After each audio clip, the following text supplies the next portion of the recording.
សួស្តីបងប្អូនទាំងអស់គ្នាស្វាគមន៍ម្ដងទៀតមកកាន់ Channel ចេញលងដែលរឿងរ៉ាវរបស់យើងនៅថ្ងៃនេះគឺជារឿងរ៉ាវដ៏រន្ធត់មួយរបស់បងប្រុសម្នាក់នៅពេលដែលគាត់នឹងបានជិះម៉ូតូទៅការមិត្តភ័ក្តិរបស់គាត់ហើយកំឡុងពេលដែលគាត់ត្រឡប់មកផ្ទះវិញហ្នឹងណាគឺគាត់បានជួបហេតុការណ៍ដ៏គួរខ្លាចនឹងរឿងរន្ធត់ខ្លាំងមែនទែនហើយហេតុការណ៍ដែលគាត់បានជួបប្រទេសហ្នឹងណាគឺវាពិតជាគួរឲ្យខ្លាចហើយនឹងសាហាវអញ្ចឹងចង់ដឹងថាហេតុការណ៍ដែលគាត់បានជួបប្រទេសហ្នឹងវាគួរឲ្យខ្លាចខ្លាំងកម្រិតណាអញ្ចឹងកុំឲ្យខាត់ពេលយូរតោះយើងចូលទៅស្ដាប់សាច់រឿងរបស់គាត់ទាំងអស់គ្នាហើយ admin ក៏សូមឲ្យបងប្អូនទាំងអស់គ្នាហ្នឹងកុំភ្លេចជួយចុច Subscribe ហើយនឹងរាល់វីដេអូរបស់ admin ដែលបាន upload ទៅហ្នឹងសូមបងប្អូនទាំងអស់គ្នាកុំភ្លេចជួយចុច like ហើយនឹង share ទៅបងប្អូនទាំងអស់គ្នាដែលគាត់មិនទាន់បានស្ដាប់ហ្នឹងឲ្យពួកគាត់បានស្ដាប់កំសាន្តទាំងអស់គ្នាអញ្ចឹងកុំឲ្យខាតពេលយូរតោះយើងចូលទៅស្ដាប់សាច់រឿងរបស់គាត់ដែលរឿងរ៉ាវហ្នឹងគឺវាបានកើតឡើងកាលពីឆ្នាំ2012ណាអញ្ចឹងគឺវាបានកើតឡើងអស់រយៈពេលប្រហែលជាជាង10ឆ្នាំណាស់មកហើយដែលរឿងរ៉ាវហ្នឹងគឺជារឿងរ៉ាវរបស់បងប្រុសម្នាក់ដែលគាត់ហ្នឹងមានឈ្មោះថាបងសាលដែលបងសាលហ្នឹងគាត់គឺជាអ្នករស់នៅក្នុងខេត្តពោធិ៍សាត់ណាដែលបងសាលគាត់បាននិយាយថាកាលពីដែលគាត់នៅរៀននៅខាងខេត្តពោធិ៍សាត់ហ្នឹងគាត់ថាពេលដែលគាត់រៀននៅវិទ្យាល័យហ្នឹងគឺគាត់មានមិត្តភ័ក្តិដែលជាមិត្តភ័ក្តិស្និទ្ធស្នាលរៀនជាមួយគ្នានៅឯវិទ្យាល័យហ្នឹងប្រហែលជា3 4 5នាក់តែប៉ុណ្ណោះដែលជាមិត្តភ័ក្តិរបៀបថា best friend រៀនជាមួយគ្នាហ្នឹងណាអញ្ចឹងគាត់ថាពេលដែលគាត់រៀនចប់វិទ្យាល័យនៅខាងខេត្តពោធិ៍សាត់របស់គាត់ហ្នឹងបងសាគាត់ក៏អត់ទាន់បានមានលទ្ធភាពមករៀនបន្តនៅឯខាងទីក្រុងភ្នំពេញនោះទេ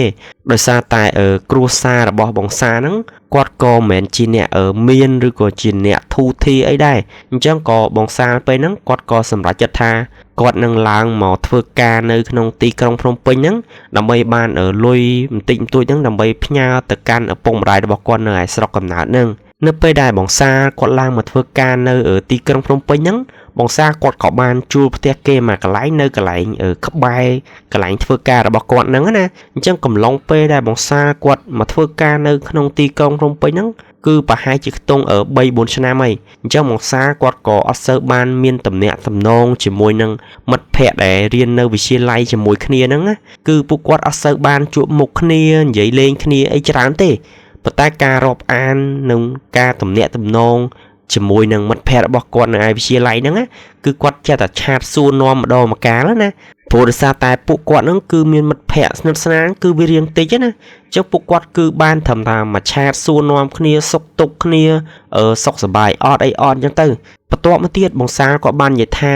មានពេលមួយហ្នឹងណាមិត្តភ័ក្តិរបស់គាត់ដែលរៀននៅវិទ្យាល័យជាមួយគាត់ហ្នឹងណាក៏បានតែមកបងសាដែលគាត់នៅកំពុងតែធ្វើការហ្នឹងដល់គាត់ថានៅពេលដែលគាត់លើកទូរស័ព្ទហ្នឹងទៅគាត់ក៏បានជួបជាមួយមិត្តភ័ក្តិរបស់គាត់ហ្នឹងដែលរៀននៅវិទ្យាល័យជាមួយគាត់ហ្នឹងពេលហ្នឹងមិត្តភ័ក្តិរបស់គាត់ក៏បានអញ្ជើញបងសាហ្នឹងទៅចូលរួមពិធីមង្គលការរបស់គាត់ប៉ុន្តែពិធីមង្គលការរបស់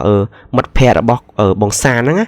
គឺមិនមែននៅក្នុងខេត្តពោធិ៍សាត់ជាមួយគាត់នោះទេដែលគាត់ថាពិធីមង្គលការហ្នឹងគឺគេបានរៀបចំនៅខាងខេត្តកំពង់ស្ពឺអញ្ចឹងពេលហ្នឹងមិត្តភ័ក្តិរបស់បងសាហ្នឹងគាត់ក៏បានប្រាប់ឲ្យបងសាហ្នឹងកុំភ្លេចទៅចូលរួមកម្មវិធីមង្គលការរបស់គាត់ផងណាព្រោះដោយសារតែពេលដែលគាត់បាននិយាយថាគាត់គឺបានតែអញ្ជើញឲ្យថាមិត្តភ័ក្តិដែលស្និទ្ធស្នាលដែលរៀននៅវិទ្យាល័យជាមួយគ្នាហ្នឹងតែប៉ុណ្ណោះរបៀបថាអ្នកដែលគេស្គាល់ដិតចិត្តដិតអីអញ្ចឹងណាអញ្ចឹងក៏ពេលហ្នឹងបងសាគាត់ក៏បាននិយាយទៅកាន់មិត្តភ័ក្តិរបស់គាត់វិញថាអត់អីទេគាត់នឹងទៅចូលរួមពិធីមង្គលការមិត្តភ័ក្តិគាត់អីចឹងទៅបន្ទាប់មកទៀតបងសាលក៏បាននិយាយថានៅថ្ងៃដែលគាត់ត្រូវទៅពិធីមង្គលការមិត្តភ័ក្តិរបស់គាត់ហ្នឹងគឺបងសាគឺគាត់ជិះម៉ូតូរបស់គាត់ហ្នឹងទៅកម្មវិធីមង្គលការមិត្តភ័ក្តិរបស់គាត់ដោយគាត់ថាកាលពីជំនាន់ហ្នឹងគឺបងសាអត់មានទូរស័ព្ទទំនើបដូចនៅពេលបច្ចុប្បន្ននោះទេរបៀបថាកាលហ្នឹងបងសាគាត់ឡើងមកធ្វើការនៅភ្នំពេញនៅអីហ្នឹងគឺគាត់ប្រើទូរស័ព្ទធម្មតាអត់មានអ៊ីនធឺណិតរបៀបថាមើលផែនទីមើលអីអញ្ចឹងណាអញ្ចឹងពេលហ្នឹងគ្រាន់តែមិត្តភ័ក្តិគាត់ហ្នឹងប្រាប់ថាទីតាំងច្រកបត់ទៅផ្លូវនេះផ្លូវនោះអីអញ្ចឹងទៅអញ្ចឹងបងសាគាត់ក៏ដូចថាឯងស្គាល់ឯងអីអញ្ចឹងណាអញ្ចឹងពេលថ្ងៃដែលបងសាគាត់ធ្វើដំណើរទៅកាន់រោងការមិត្តភ័ក្តិរបស់គាត់នៅខាងខេត្តកំពង់ស្ពឺហ្នឹងបងសាគាត់ក៏បានចេញដំណើរពីទីក្រុងភ្នំពេញហ្នឹងដោយគាត់ថានៅថ្ងៃហ្នឹងគឺបងសាគាត់នៅធ្វើការរបស់គាត់ ប៉ុន្តែការងាររបស់គាត់ហ្នឹងគឺបញ្ចប់នៅម៉ោង 5 ប៉ុន្តែបងសាគឺគាត់បានសុំមេរបស់គាត់ហ្នឹងចេញមុនកន្លះម៉ោងណាអញ្ចឹងនៅពេលដែលបងសាគាត់ចេញមុនកន្លះម៉ោងហ្នឹងក៏គាត់ទៅរៀបចំខ្លួននៅផ្ទះរបស់គាត់ហ្នឹងដើម្បីធ្វើដំណើរទៅកាន់កន្លែងរោងការមិត្តភ័ក្តិរបស់គាត់នៅខាងខេត្តកំពង់ស្ពឺនៅពេលដែលគាត់ធ្វើដំណើរចេញពីទីក្រុងភ្នំពេញហ្នឹងគាត់ថាខ្ទង់ម៉ោង 5 តិចតួចទេដែលគាត់ចេញពីទីក្រុងភ្នំពេញហ្នឹងទៅគាត់ថាតាមផ្លូវដែលធ្វើដំណើរហ្នឹងវាមិនសូវជាស្ទះអីខ្លាំងទេប៉ុន្តែបន្ទាប់ពីគាត់ធ្វើដំណើរចេញផុតពី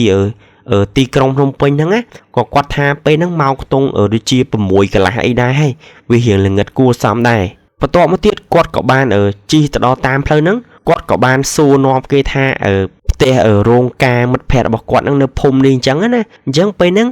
អ្នកដែលគេលក់ដូរតាមផ្លូវដែលគាត់បានឈប់សួរហ្នឹងគេក៏បានប្រាប់គាត់ថាឲ្យជិះទៅមុខទៀតប្រហែលជាខ្ទង់20 គីឡូទៀតហ្នឹងគឺទៅដល់កន្លែងផ្ទះរោងការមិត្តភ័ក្តិរបស់គាត់ហ្នឹងហើយអញ្ចឹងពេលហ្នឹងបងសាគាត់ក៏បានធ្វើដំណើរជិះទៅទៀតណាអញ្ចឹងនៅពេលដែលគាត់ធ្វើដំណើរទៅដល់កន្លែងផ្លូវដែលមានបែកជាពីរណាបងសាគាត់ក៏បានឈប់ហើយគាត់ក៏បានសួរគេអ្នកដែលគេលក់ទឹកលក់អីនៅតាមផ្លូវហ្នឹងទៅអញ្ចឹងពេលហ្នឹងគេក៏បានប្រាប់ឲ្យបងសាហ្នឹងជិះចូលទៅផ្លូវដែលបានបត់ស្ដាំហ្នឹងណានៅពេលដែលគាត់ជិះទៅបងសាគាត់ក៏បានឮសំឡេងថាគេរោងការរោងអីហើយមានអាភ្លើងហ្វាភ្លើងអីនៅកន្លែងរោងការគេហ្នឹងអញ្ចឹងបងសាគាត់ក៏បានជិះចូលទៅដល់កន្លែងរោងការហ្នឹងគាត់ក៏បានឈប់ម៉ូតូឈប់អីដាក់ផ្ញើដាក់អីអញ្ចឹងណាប៉ុន្តែនៅពេលដែលគាត់ទៅដល់កន្លែងរោងការគាត់ក៏បានមើលអាឈ្មោះកូនកន្លោះកូនក្រមុំគេហ្នឹងគាត់ថាពេលហ្នឹងគឺមិនមែនជារោងការរបស់មិត្តភ័ក្តិគាត់នោះទេអញ្ចឹងពេលហ្នឹងបងសាគឺគាត់ច្រឡំរោងការមួយហើយអញ្ចឹងដែលធ្វើឲ្យបងសាពេលហ្នឹងណាគឺគាត់ត្រូវចំណាយពេលទៀតដើម្បីទៅរោងការមិត្តភ័ក្តិរបស់គាត់ប៉ុន្តែនៅពេលដែលបងសាគាត់ចេញពីរោងការហ្នឹងណាគឺម៉ោងដូចជាខ្ទង់ម៉ោង 7 ជាងហើយអញ្ចឹងមិនក៏វាល្ងឹតដែរគាត់ថាពេលហ្នឹងបងសាពេលដែលគាត់ទាញម៉ូតូជិះត្រឡប់ចេញមកខាងក្រៅវិញណាវារៀងស្ងាត់អីដែរណាអញ្ចឹងពេលដែលបងសាគាត់ជិះម៉ូតូទៅមុខប្រហែលជាបាន 7-8 គីឡូទៀតបងសាគាត់ក៏បានឈប់នៅកន្លែងមួយដែលកន្លែងហ្នឹងគឺកន្លែងជាកន្លែងដែលថាគេចាក់សាំងចាក់អីណាហើយគាត់ក៏បានសួរគេថារោងការ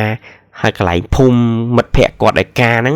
នៅផ្លូវណាអីចឹងទៅបន្ទាប់មកមួយដែលគាត់ជាអ្នកចាក់សាំងហ្នឹងគាត់ក៏បានប្រាប់បងសាហ្នឹងឲ្យគាត់ហ្នឹងត្រឡប់ទៅក្រោយវិញប្រហែលជា 2 គីឡូដីគឺនឹងទៅដល់កន្លែងផ្ទះការគេហ្នឹងហើយអញ្ចឹងពេលហ្នឹងបងសាគាត់ក៏បានទាញម៉ូតូគាត់ត្រឡប់ទៅក្រោយវិញណាហើយមួយហ្នឹងគាត់ក៏បានប្រាប់បងសាថាពេលដែលជិះទៅក្រោយហ្នឹងឲ្យគាត់បត់ស្ដាំទៅហើយចូលទៅតាមប្រឡោះផ្លូវមួយហ្នឹងហើយគាត់ថាប្រឡោះផ្លូវហ្នឹងគឺវារៀងស្ងាត់ដែរអញ្ចឹងនៅពេលដែលបងសាគាត់ជិះធ្វើដំណើរទៅគាត់ដល់ផ្លូវមួយដែលគាត់ថា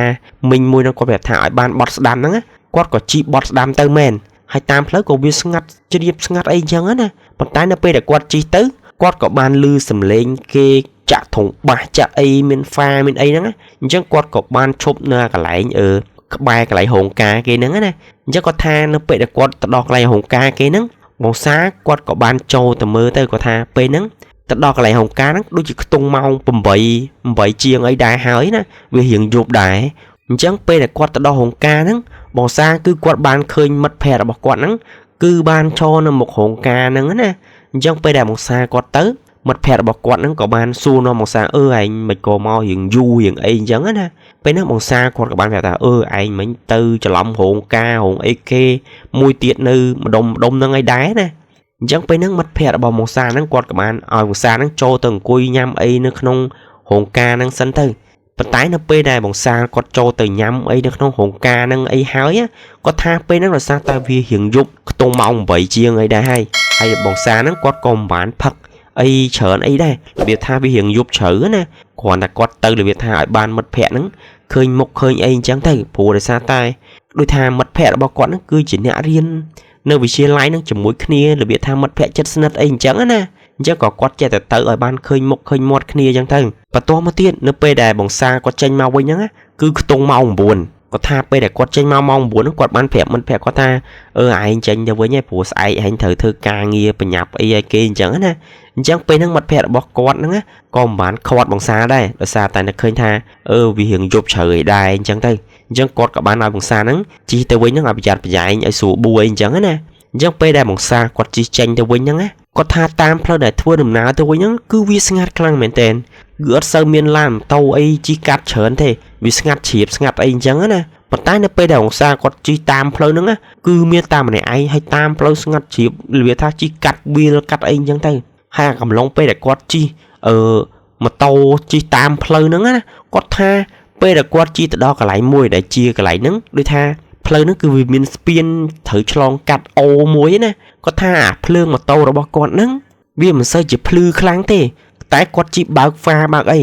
គឺគាត់បានឃើញដូចថាមានសម្ោតមនុស្សស្រីមិនដឹងរៀងស្ទង់ណាគឺនៅអង្គុយអាឡែងប្រកាន់ដៃស្ពាននៅខាងមុខហ្នឹងតែម្ដងយកគាត់ថាពេលហ្នឹងគាត់តាបងសាលគាត់ឃើញអញ្ចឹងហើយដោយសារតែគាត់ឃើញរបៀបថាពីចងាយអាភ្លើងហ្វាម៉ូតូគាត់ហ្នឹងរៀងមិនសូវភ្លឺផងអញ្ចឹងនៅពេលដែលបងសាលគាត់ជិះទៅដល់កន្លែងដែលគាត់បានឃើញសម្ោមនុស្សស្រីអង្គុយអាឡែងប្រកាន់ដៃស្ពានហ្នឹងពេលដែលគាត់ក្លែកមើលគឺពេលហ្នឹងគឺបងសាលអត់បានឃើញអ្វីអីទាំងអស់របៀបថាស្ងាត់ធម្មតាមានតែផ្លាកអីតាមផ្លូវផ្លាកកន្លែងគេដាក់ស្ពានដាក់អីធម្មតាអញ្ចឹងពេលហ្នឹងបងសាគាត់គិតថាប្រហែលជាគាត់ជិះម៉ូតូយប់ឡើងហ្នឹងវាថាវារៀងស្វាងភ្នែកវាថាមើលទៅវាច្រឡំវាអីអញ្ចឹងណារបៀបថាពេលហ្នឹងបងសាគឺគាត់គិតថាគិតអ្វីដែលល្អអញ្ចឹងទៅបន្ទាប់ពីបងសាគាត់ជិះផុតពីកន្លែងស្ពានហ្នឹងបងសាគាត់ក៏បានជិះទៅតាមផ្លូវហ្នឹងទៀតប៉ុន្តែគាត់ថាតាមផ្លូវដែលធ្វើដំណើរហ្នឹងគឺមានឡានជិះកាត់គាត់ហ្នឹងគឺជិះកាត់មួយទេហើយបើថាមានម៉ូតូមានឡានអីគេជិះក្រោយគាត់ហ្នឹងគឺវ៉ាបងសាហ្នឹងទៅមុនលឿនខ្លាំងមែនទែនបន្ទាប់មកទៀតនៅពេលដែលគាត់ធ្វើដំណើរតាមផ្លូវស្ងាត់ហ្នឹងអត់ដែរហ្នឹងនិយាយទៅពេលហ្នឹងគឺមានឡានរបៀបថាឡានកុងតឺន័រមួយគឺបានជិះប្រជ្រះពីមុខគាត់តែគាត់ថាពេលដែលគាត់មើលពីចង្ងាយទៅណាឡានកុងតឺន័រដែលជិះកាត់គាត់ហ្នឹងគឺបើកភ្លើងហ្វាប៉ុន្តែអាចចម្ងាយពីដែលគាត់ឃើញហ្នឹងគឺគាត់បានឃើញមនុស្សស្រីមួយគឺឈរនៅកណ្ដាលផ្លូវហ្នឹងតែម្ដងតែគាត់ថាពេលហ្នឹងឡានកុងតឺន័រដែលជិះប្រជ្រះផ្លូវជាមួយគាត់ហ្នឹងគឺអត់មានកាផ្លេមានអីទាំងអស់គឺជិះមកបុកមនុស្សស្រីដែលឈរនៅកណ្ដាលផ្លូវហ្នឹងតែម្ដងដល់ពេលដែលបងសាគាត់ឃើញអញ្ចឹងលីវាថាជិះប្រជ្រះគ្នាបងសាគាត់ឃើញអញ្ចឹងពេលហ្នឹងគាត់គឺបានឈប់ម៉ូតូរបស់គាត់ហ្នឹងដើម្បីទៅមើលមនុស្សស្រីដែលបានឈរនៅកណ្ដាលផ្លូវហ្នឹងគេលោថាអាពេលដែលឡានកុងតឺន័រជិះកាត់ហ្នឹងក៏លោគ្នាថាមើលអត់ឃើញមើលអីអញ្ចឹងណាអញ្ចឹងនៅពេលដែលបងសាគាត់ឈប់ម៉ូតូហ្នឹងហើយគាត់ក៏បានទៅមើលកន្លែងមនុស្សស្រីដែលគាត់បានឈរហ្នឹងពេលដែលគាត់ទៅគឺអត់មានឃើញថាឈាមនៅលើផ្លូវឬក៏សាកសពអីនោះទេរបៀបថាពេលដែលគាត់ទៅដល់កន្លែងមនុស្សស្រីនឹងឈរគឺល្អចេះស្អាតចេះហ្មងគឺអត់មានប្រឡាក់ឈាមឬក៏ស្នាមអីបន្តិចនិយាយទៅពេលហ្នឹងបងសាគាត់ចាប់ផ្ដើមមានអារម្មណ៍ថារៀងភឺសបល់តិចហីព្រោះដោយសារតែពេលដែលគាត់ជិះម៉ូតូប្រជ្រះជាមួយអាឡានកុងតឺន័រហ្នឹងគឺគាត់បានឃើញច្បាស់មែនតើហើយមនុស្សស្រីម្នាក់ហ្នឹងគឺឈរឡើងស្ងៀមប៉ុន្តែនៅពេលដែលគាត់ឈប់អាកន្លែងមនុស្សស្រីហ្នឹងឈរហើយគាត់ថាអត់ឃើញអត់អីអញ្ចឹងបងសាគឺគាត់ចាប់ផ្ដើមភឺខ្ញាហ្មងពុកម៉ែបងប្អូនអញ្ចឹងនៅពេលហ្នឹងបងសាក៏គាត់ព្យាយាមគាត់ថាប្រហែលជាគាត់ស្វាងភ្នែកទៀតណាបន្ទាប់មកបងសាគាត់ក៏បានឡើងម៉ូតូរបស់គាត់ហ្នឹងជិះទៅវិញទៀតណាប៉ុន្តែតាមផ្លូវដែលធ្វើដំណើរជិះទៅហ្នឹងគឺវាស្ងាត់ខ្លាំងមែនតើគឺអត់មានម៉ូតូជិះអីញ៉ៃទេនិយាយទៅបើមានគឺមានតែឡានធំដែលជិះកាត់គាត់ណាអញ្ចឹងគាត់ថាពេលហ្នឹងបងសាម៉ូតូរបស់គាត់ហ្នឹងគឺគាត់ហ្នឹងរបៀបថាភ្លើងវាមិនសូវភ្លឺហើយគាត់ក៏មិនសូវជាហ៊ានជិះលឿនឲ្យខ្លាំងដែររបៀបថាមកល្មមណាព្រោះណាមួយម៉ូតូដែលគាត់ជិះទៅហ្នឹងគឺជាម៉ូតូអាសង្ឃអញ្ចឹងអាម៉ូតូអាសង្ឃវាភ្លើងវាមិនសូវជាភ្លឺខ្លាំងណាបន្ទាប់មកទៀតនៅពេលដែលគាត់កំពុងតែជិះម៉ូតូហ្នឹងស្រាប់តែមកសទុះគាត់គឺបានឃើញម៉ូតូមួយហ្នឹងគឺជិះវ៉ាបងសាដែលគាត់កំពុងតែជិះហ្នឹងហើយគាត់ថាម៉ូតូដែលគេជិះវ៉ាគាត់ហ្នឹងគឺមានគ្នាជិះហ្នឹងចំនួន2នាក់លីវាថាអ្នកដែលជិះហ្នឹងរៀងក្មេងស្ទាវអីអញ្ចឹងទៅពេលហ្នឹងបងសាគាត់គិតថាបានម៉ូតូមួយគេជិះវ៉ាគាត់អញ្ចឹងគាត់ក៏គិតថាជិះឲ្យបានទឹមគេណាគាត់បានជិះគ្នាព្រោះណាមួយយប់ប្រឡប់ផងហើយវាស្ងាត់តាមផ្លូវហ្នឹងណាអញ្ចឹងក៏គាត់ជិះតាមក្រោយគេហ្នឹងគាត់ថាពេលដែលគាត់ជិះតាមក៏អាក្មេងស្ទាវ2នាក់ហ្នឹងគឺអាក្មេងស្ទាវហ្នឹងវាជិះម៉ូតូរបៀបថាវាជិះបថយលបឿនទៅរបៀបថារៀងយឺតនៅមុខគាត់ហ្នឹងតែគាត់ថាពីម៉ូតូរបស់គាត់ទៅអាម៉ូតូអាក្មេងស្ទាវហ្នឹងផែនពីគ្នាហ្នឹងទៅ6-7ម៉ែត្រតែប៉ុណ្ណោះពេលហ្នឹងអាក្មេងស្ទាវហ្នឹងវាប្រអន់ចឹងទៅបងសាហ្នឹងគាត់ក៏បាននៅថាមូលហ្គេម៉ូតូរបស់គាត់ហ្នឹងវ៉ាក្មេងស្ទាវហ្នឹងទៅវិញណាពេលដែលគាត់ជិះវ៉ាក្មេងស្ទាវហ្នឹងហើយមកសន្ទុះក្រោយមកអាក្មេងស្ទាវដែលជិះម៉ូតូនៅពីក្រោយគាត់ហ្នឹងវាក៏បានវ៉ាកាត់មុខបងសាវិញដែលពេលហ្នឹងបងសាពេលដែលវាជិះកាត់វ៉ាគាត់ហើយណា វាក៏បានប្រអន់អាភ្លើងម៉ូតូវានឹងជីកាត់មកគាត់តិចអញ្ចឹងទៅពេលហ្នឹងបងសាគឺគាត់ចាប់ផ្ដើមមានអារម្មណ៍ថាលែងខ្លាចខ្មោចទៅជាខ្លាចពួកអាក្មេងស្ទាវក្មេងអីហ្នឹងវិញណាព្រោះគាត់គិតថាពេលហ្នឹងគឺតាមផ្លូវហ្នឹងប្រហែលជាពួកអាក្មេងស្ទាវនោះវាចង់ធ្វើស៊ីគាត់ចង់ប្លន់ម៉ូតូគាត់អីអញ្ចឹងណាអញ្ចឹងក៏គាត់ពេលហ្នឹងក៏គាត់អត់ទាន់វ៉ាម៉ូតូអាក្មេងស្ទាវនៅពីមុខគាត់ដែររបៀបថាគាត់ជិះតាមក្រោយអញ្ចឹងក៏គាត់គិតថាពេលដែលជិះតាមក្រោយទៅអាម៉ូតូអាស្ទាវ2នាក់ហ្នឹងណាវាជិះមុខគាត់ហ្នឹងវាអត់មានធ្វើអីទេប៉ុន្តែរបៀបថាវាជិះរបៀបរៀងឌឺដងអីគាត់អញ្ចឹងណាជិះប្រហោះអីមុខគាត់អីអញ្ចឹងទៅប៉ុន្តែពេលហ្នឹងបងសាក៏គាត់អត់គិតថាប្រហែលជាពួកអាហ្នឹងវាថាជិះប្រហោះឌឺគាត់ឌឺអីអញ្ចឹងទៅក៏គាត់គិតថាកុំញ៉ៃញ៉ៃមួយវាណាគាត់ក៏មួលម៉ូតូរបស់គាត់ហ្នឹងវ៉ាអាក្មេងស្ទាវហ្នឹងប៉ុន្តែគាត់ថាគាត់វ៉ាអាក្មេងស្ទាវហ្នឹងបានបន្តិចណាអាក្មេងស្ទាវ2នាក់ម៉ូតូក្រោយហ្នឹងវាក៏បានជីវ៉ាបងសាលវិញដល់គាត់ថានៅពេលដែលគាត់ជីវ៉ាអាក្មេងស្ទាវហ្នឹងដឹងមិនអត់អាមួយដែលជីនៅខាងក្រោយហ្នឹងវាបានងាកក្បាលវាមើលមកកាន់បងសាដែលគាត់កំពុងជិះម៉ូតូហ្នឹងប៉ុន្តែអាចង្វាក់ដែលវាងាកមកកាន់បងសាហ្នឹងគឺវាងាកតែក្បាលណាងាកពវល់ក្បាលមកខាងក្រោយណាដែលពេលហ្នឹងគ្រាន់តែបងសាគាត់ឃើញអញ្ចឹងហើយគាត់ថាអត់សូវស្រួលទេដឹងតែខ្មោចលងគាត់ហើយព្រោះដោយសារតែតាមផ្លូវដែលជីហ្នឹងគឺមានតែ2ម៉ូតូគាត់គត់ហើយអាគាត់ឃើញអាក្មេងហ្នឹងវាបវល់ក្បាលមកក្រោយគាត់ថាពេលហ្នឹងវាស្ដែងខ្លាំងមែនតើព្រោះដោយសារតែវាងាកតែក្បាលមកខ្លួនវាគឺអត់នៅតែស្ងៀមតែម្ដងអញ្ចឹងគ្រាន់តែបងសាគាត់ឃើញហើយពេលណាគាត់ចាប់ផ្ដើមភ័យខ្លាចមែនតើរបៀបថាពេលដែលឃើញពេលហ្នឹងគាត់ចាប់ផ្ដើមព្រឺខ្ញាក់ហ្មងណាហើយគាត់ព្យាយាមតាំងស្មារតីជិះម៉ូតូរបៀបថាកុំឲ្យភ័យកុំឲ្យខ្លាចណាអញ្ចឹងក៏គាត់ព្យាយាមជិះម៉ូតូវ៉ាក្មេងស្ទាវ2នាក់ហ្នឹងប៉ុន្តែគាត់នឹងច្បាស់ក្នុងចិត្តថាតាមពិតទៅអាក្មេងស្ទាវ2នាក់ណាគឺមិនមែនជាមនុស្សទេរបៀបថាជាខ្មោចតាមធ្វើបាបគាត់តាមបន្លាចគាត់អីអញ្ចឹងណាអញ្ចឹងបងសាលក៏គាត់ជិះម៉ូតូវ៉ាក្មេងស្ទាវ2នាក់ហ្នឹងទៅដល់ពេលដែលគាត់ជិះទៅអាក្មេងស្ទាវ2នាក់ហ្នឹងគាត់ថាដល់ពេលហ្នឹងគឺអាក្មេងស្ទាវ2នាក់ហ្នឹងវាបានងាកក្បាលវាហ្នឹងមកមើលបងសាដែលគាត់ជិះម៉ូតូទៅវាហ្នឹងគាត់ថាពេលហ្នឹងពេលដែលគាត់មើលទៅអាខ្មោច2នាក់ស្ទាវជិះម៉ូតូហ្នឹងគឺវាងាកមកកាន់គាត់ហើយពេលដែលគាត់ងាកទៅគាត់ថាអាខ្មោចក្មេងស្ទាវ2នាក់ហ្នឹងងាកមកមើលគាត់គឺអត់មានភ្នែកទេលៀបថាឡើងរុងទៅក្នុងហើយគាត់ថាពេលហ្នឹងងាកមកតែក្បាលទេខ្លួនវាហ្នឹងគឺនៅឡើងស្ងៀមអញ្ចឹងពេលហ្នឹងបងសាគាត់ក៏ព្យាយាមមូហ្គេម៉ូតូគាត់ហ្នឹងទៅឲ្យវ៉ាដាច់វ៉ាខ្មោចក្មេងស្ទាវហ្នឹងរបៀបថាវាឲ្យគាត់ឃើញហ្នឹងវាស្ដែងពេកហើយតាមផ្លូវហ្នឹងវាស្ងាត់ជ្រាបទៀតនិយាយទៅពេលហ្នឹងបងសាគាត់គិតថាឲ្យតែមានផ្ទះអ្នកស្រុកអ្នកភូមិគេនៅចិត្តហ្នឹងគឺគាត់ដឹងតែសុំគេចូលឈប់សម្រាប់នៅកន្លែងហ្នឹងមកស្ទុះសិនណាអញ្ចឹងពេលហ្នឹងគាត់ក៏បានជិះទៅមុខទៅណាគាត់ក៏បានឃើញផ្ទះមួយដែលគេរបៀបថាជាអ្នកលក់ទឹកលក់ចាប់ហួយនៅតាមផ្លូវហ្នឹងគាត់ក៏បានចូលឈប់កន្លែងហ្នឹងមកស្ទុះបន្ទាប់ពីគាត់ចូលឈប់កន្លែងហ្នឹងអ្នកដែលលក់ចាប់ហួយលក់ទឹកហ្នឹងក៏បានសួរគាត់ថាអូនឯងទៅណាមកណាយប់លុបថ្មហ្នឹងហើយបងសាគាត់ក៏បានប្រាប់វិញហ្នឹងថាគាត់មកពីការមិត្តភ័ក្ដិនៅឯភូមិខាងនោះអញ្ចឹងទៅណាអញ្ចឹងគាត់ក៏ដូចថាគាត់អត់ទាន់ហ៊ានទៅទេព្រោះដោយសារតែមុនហ្នឹងគាត់បានជិះម៉ូតូហ្នឹងស្រាប់តែមានពួកអាក្មេងស្ទាវ2នាក់ហ្នឹងវាជិះម៉ូតូមកហ្នឹងគាត់ដំបូងគាត់គិតថាវាជាមនុស្សជាអីអញ្ចឹងទៅដល់ពេលគាត់និយាយប្រាប់ហ្នឹងថាអាក្មេងស្ទាវ2នាក់ហ្នឹងវាមិនមែនជាមនុស្សវាជាខ្មោចវាអីអញ្ចឹងទៅម្នាក់ហ្នឹងគាត់ក៏បានប្រាប់ឲ្យបងសាហ្នឹងណាឲ្យនឹងអង្គុយនៅនឹងសិនទៅចាំមានម៉ូតូមានឡានគេជិះកាត់ហ្នឹងចាំជិះទៅទៅគេណាអញ្ចឹងពេលហ្នឹងបងសាគាត់ក៏បានអង្គុយនៅកន្លែងហ្នឹងអង្គុយនៅកន្លែងផ្ទះលក់ចាប់ហួយហ្នឹងមកស្ទុះគាត់ថាពេលគាត់អង្គុយហ្នឹងគឺគាត់អត់បានឃើញអាក្មេងស្ទាវ2នាក់ហ្នឹងជិះកាត់មុខអាកន្លែងដែលគាត់ឈប់ហ្នឹងទេនិយាយរួមរបៀបថាអត់ឃើញហ្មងណាអត់ឃើញសោះហ្មងបងសាគឺគាត់ចាប់ផ្ដើមមានអារម្មណ៍ថាខ្លាចខ្លាំងមែនតើប៉ុន្តែនៅពេលដែលគាត់អង្គុយបានមកស្ទុះទៀតគឺគាត់បានឃើញមានម៉ូតូ2គ្រឿងជិះកាត់កន្លែងមុខដែលគាត់កំពុងតែឈប់ហ្នឹងដែលគាត់ថាពេលដែលគាត់ឃើញម៉ូតូ2គ្រឿងនឹងជិះកាត់គាត់ហើយបងសាគាត់ក៏បានទាញម៉ូតូគាត់ហ្នឹងជិះទៅបានថាទៅគេអ្នកដែលគេជិះនៅមុខគាត់ហ្នឹងរបៀបថាជិះបានជាគ្នាជិះអីទៅពេញវិញអីចឹងទៅអញ្ចឹងពេលហ្នឹងបងសាគឺគាត់មានអារម្មណ៍ថារៀងកក់ក្ដៅតិចណាព្រោះដោយសារតែមានគ្នាមានអីជិះជាមួយគ្នាអីអញ្ចឹងអញ្ចឹងដល់ពេលគាត់ជិះទៅដល់កន្លែងផ្លូវធំហ្នឹងទៅ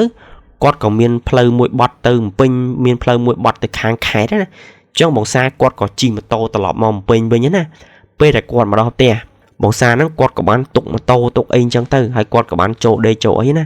រហូតដល់ស្អែកឡើងបងសាក៏គាត់ចាប់ផ្ដើមមានអារម្មណ៍ថាអត់សូវស្រួលខ្លួនណាព្រោះដោយសារតែពេលយប់មិញណាគឺគាត់បានឃើញអាខ្មោចស្ទាវ2នាក់ជិះម៉ូតូនៅមុខគាត់ហ្នឹងរបៀបថាវាគួរឲ្យខ្លាចពេកហ៎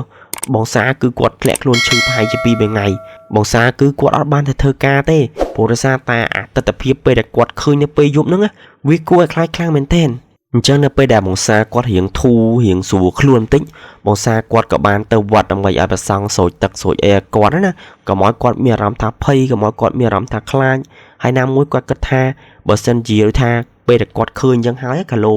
ពួកអាខ្មោចហ្នឹងវាតាមធ្វើបាបគាត់ធ្វើអីនៅយប់ប្រឡប់យប់អីទៀតអញ្ចឹងណាអញ្ចឹងរឿងរ៉ាវដែលបងសាគាត់បានជួបប្រទះនៅពេលដែលគាត់ជិះម៉ូតូពេលយប់ហ្នឹងគឺមានតែប៉ុណ្្នឹងនោះទេ